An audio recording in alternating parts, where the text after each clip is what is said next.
नमस्कार बच्चों। आज ये कविता है नागार्जुन की दूसरी कविता उनको प्रणाम। इस कविता में कवि ने उन लोगों को प्रणाम किया है या नमस्कार किया है जो अपने लक्ष्य के लिए, अपने कार्य के लिए बिना साधन होते हुए भी बलिदान हो गई, लेकिन उनका कोई प्रमाण है वो शेष नहीं है, यानी कि काल के गाल में समा गए या मृत्यु को प्राप्त हो गए। ऐसे व्यक्तियों को इस कविता में नागार्जुन ने प्रणाम किया, उनको याद किया है। तो जहाँ तक इस कविता के भाव का है वो हम आगे बात करेंगे। पहले हम इसका सरलार्थ कर लेते हैं। बात करें कविता का भाव, कविता का सार और कविता का उद्देश्य, ये तीनों ही बातें हैं वो एक प्रश्न में आ जाएंगी। तो कहने का मतलब ये, इसका भाव भी एक ही है, कविता भी, उद्देश्य भी एक ही है। यानी कि इस कविता में कवि ने उन साधनहीन जिनके पास साधन हैं या बहुत कम हैं, साधनहीन हैं, किंतु उनमें परिश्रम करने की ताकत है, अपने आप को बलिदान करने की ताकत है, ऐसे व्यक्तियों को कवि ने श्रद्धा सुमन यानी कि उनको याद किया है और उनके कार्य के प्रति जो उनका व्यवहार था, जो नतमस्तक होने की उनकी जो प्रतिज्ञा थी, उस प्रतिज्ञा को सलाम किया है। और इसके माध्यम से कवि ने अप्रत्यक्ष रूप से हमको भी संदेश दिया है कि हमें भी अपने कार्य के प्रति बिल्कुल समर्पित होकर के काम करना चाहिए। इसके लिए हमें बहाने नहीं बनाने चाहिए कि हमारे पास साधन नहीं है, हमारे पास ये नहीं है, हमारे पास वो नहीं है, मैं ये नहीं कर सकता। तो इसके लिए ही कवि ने विभिन्न आदर्श व्यक्तियों के उदाहरण उठाए हैं और उनको इस कविता में रखा है। कहने का मतलब है, कवि ने संदेश दिया है कि हमें अपनी इच्छाओं को विपरीत परिस्थितियाँ होते हुए भी नष्ट नहीं होने देना, यानी अपने सपनों को नष्ट नहीं होना, उन सपनों को चितार्थ करने के लिए, सच करने के लिए हमेशा तैयार रहना चाहिए। ये इस कविता का भाव है, लक्ष्य है और सार है। अब बात करते हैं हम कविता की। जो नहीं हो सके पूर्ण काम, मैं उनको करता हूँ प्रणाम। यानी कि कवि ने उन लोगों पर यहाँ पर बात रखी है जो अज्ञात हैं, जिनका पता नहीं हमें, जिनका कोई निशान नहीं इतिहास में, जिन्होंने अपना बलिदान दिया।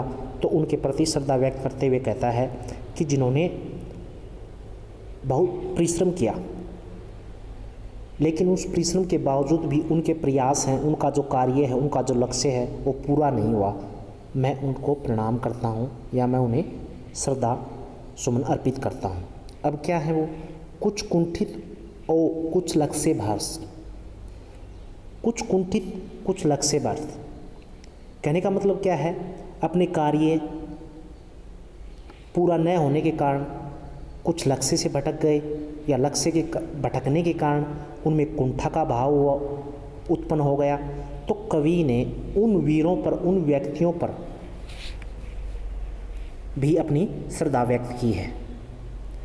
आगे क्या है, जिनके अभिमंत्रित क्या है, मंत्रित किए हुए, यानी कि लक्ष्य को संधान कर छोड़े गए तीर, उसे बोलते हैं अभिमंत्रित। अभिमंत्रित तीर रण की समाप्ति के पहले, यानी कि जिन वीरों ने लक्ष्य को संधान करके लक्ष्य को भेदने हेतु अपने तरकस से बाण निकाले थे, लेकिन उनके बाण लक्ष्य को भेदने से पूर्व ही खत्म हो गए। तो ऐसे साहसी और वीर योद्धाओं को कवि प्रणाम करता है, जो वीर रिक्त तृणीन हुए, यानी कि जिनके बाण है वो समाप्त हो गई लक्ष्य पर पहुंचने से पहले ही, यानी कि उनको मनमाफिक सफलता नहीं मिली। तो कवि ने ऐसे लोगों की यहाँ पर सराहना की है, उनकी प्रशंसा की है।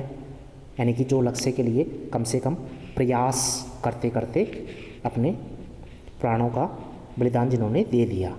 अब बात करते हैं इसका भाव, सौंदर्य, भाषा, अलंकार और गुण की बात करते हैं। भाव सौंदर्य की बात करते हैं तो इन पंक्तियों में कवि ने उन वीरों की सराहना की है जो अपने लक्ष्य के लिए अडिग रहे। और जैसे कि युद्ध में एक योद्धा होता है, हमेशा जीतने के लिए प्रयास करता है, लेकिन वो असफल भी हो जाता है, लेकिन वो प्रयास तो निरंतर प्रयास तो करता है ना, वो पराजय से हताश नहीं होता, निराश नहीं होता। तो ये इस कविता का भाव है। भाषा की बात करें, भाषा बड़ी सरल है, स्पष्ट है, तत्सम तद्भव शब्दावली का प्रयोग किया गया है, कोई किसी प्रकार की क्लिष्टता नहीं है। अलंकार की बात करें तो इसमें आप सिर्फ एक ही ले सकते हो, अनुप्रास। अनुप्रास हो जाएगा गुण। गुण की बात करें तो गुण कैसा है, एक तरह से हमें हमारे उत्साह को बढ़ाता है। तो इसमें हम 2 गुण कर सकते हैं, वैसे तो इसमें ओज गुण हो जाएगा, ठीक है, ओज गुण हो जाएगा। अब हम आगे बढ़ते हैं।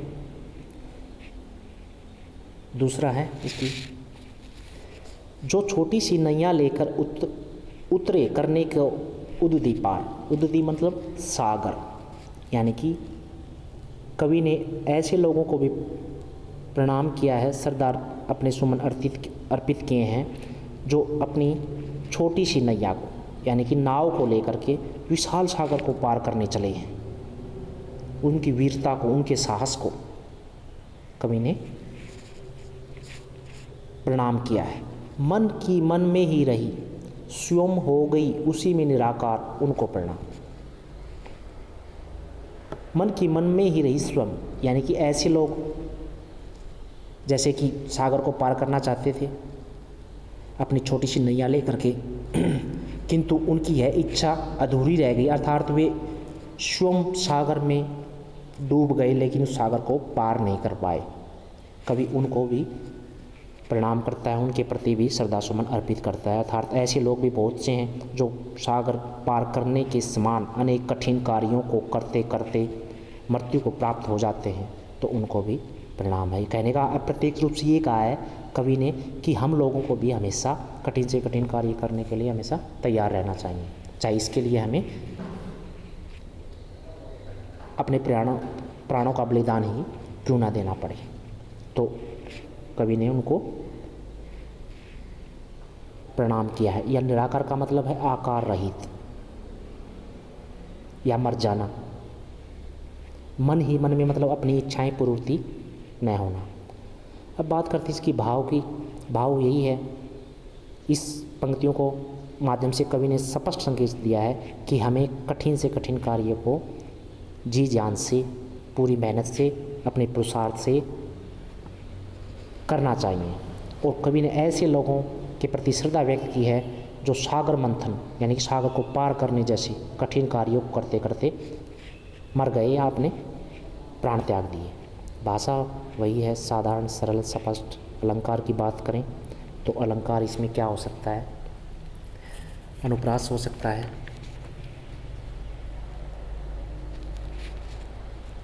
अब अनुप्रास ही रख लो इसमें, और ज़्यादा उसमें नहीं है। गुण की बात करें तो ओज गुण भी है इसमें और प्रसाद गुण भी है, कोई सा भी आप कर सकते हो।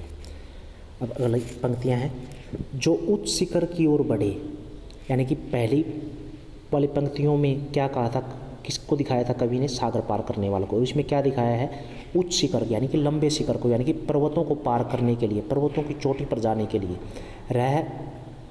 रह रहे नव मन नए नए उत्साह पर, यानी कि ऐसे लोग जो पर्वत को पार करते हैं, ऊंची चोटियों को बढ़ने का प्रयास करते हैं, किसके साथ, उत्साह से, नए नए उत्साह के साथ आगे बढ़ते रहते हैं। लेकिन क्या होता है, पर कुछ ने ले ली हिम समाधि, लेकिन ऐसा करते हुए बर्फ़ का तूफान आता है और वो बर्फ़ में दब करके मृत्यु को प्राप्त हो जाते हैं।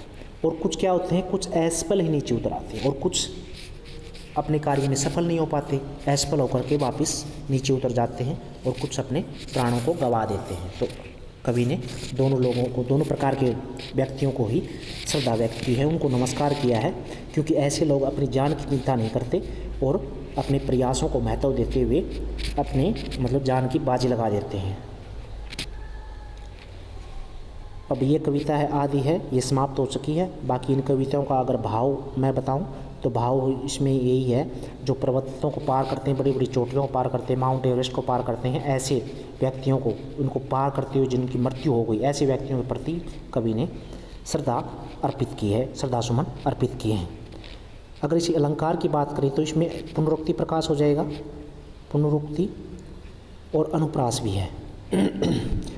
और इसकी अगर वही बात है, गुण की बात करें तो गुण जो पहले वाला है, इसमें आप ओज गुण भी कर सकते हो, प्रसाद गुण भी कर सकते हो। तो ये आदि कविता समाप्त, आदि फिर करवाऊंगा। नमस्कार।